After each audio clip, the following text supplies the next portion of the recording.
They thought she was just another homeowner they could push around.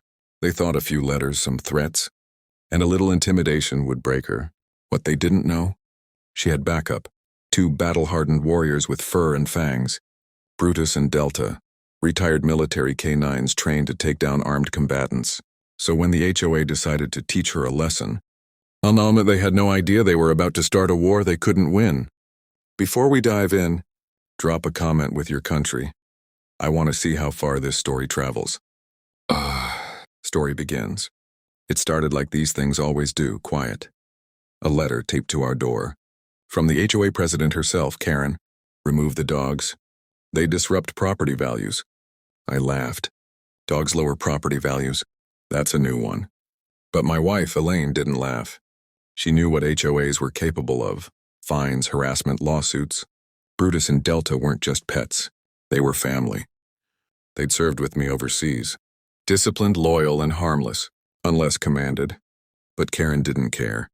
To her, they were a weapon she could twist into a violation. The second letter wasn't taped. It was slid under our door. No signature. Just 6 words. Complies or it gets worse. That's when I noticed the drone. Hovering low over our backyard, making Delta growl and Brutus pace like a shadow on the fence. I tracked it one night.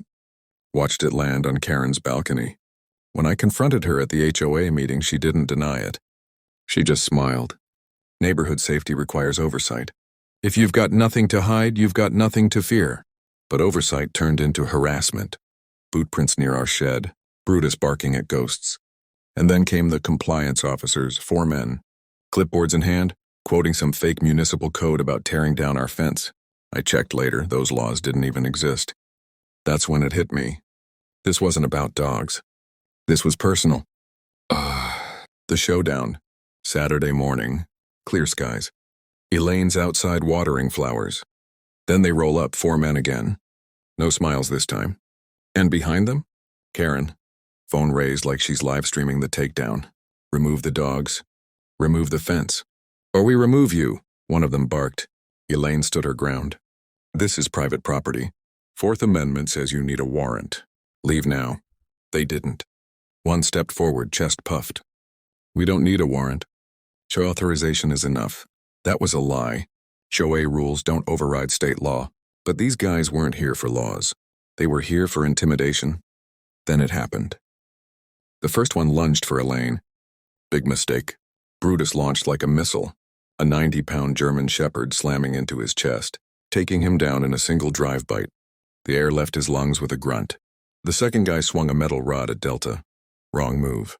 The Belgian Malinois darted, locked onto his arm with a perfect bite hold, immobilizing, not destroying. Years of discipline on full display. Call them off. Call them off. Karen screamed. Elaine's voice was calm, commanding. Delta, hold. The dog froze. Perfect control. Another thug tried to rush Elaine. Brutus spun like a storm. Brutus, drive! He hit the man so hard he folded like a lawn chair. Neighbors spilled out. Phones recording. Voices shouting. They're trespassing. Call the cops! Karen's lost her mind. By the time I got there, it was over. Delta released on command, sat at Elaine's side like a soldier at attention. Brutus stood tall, eyes locked on the threat, tail wagging like nothing happened.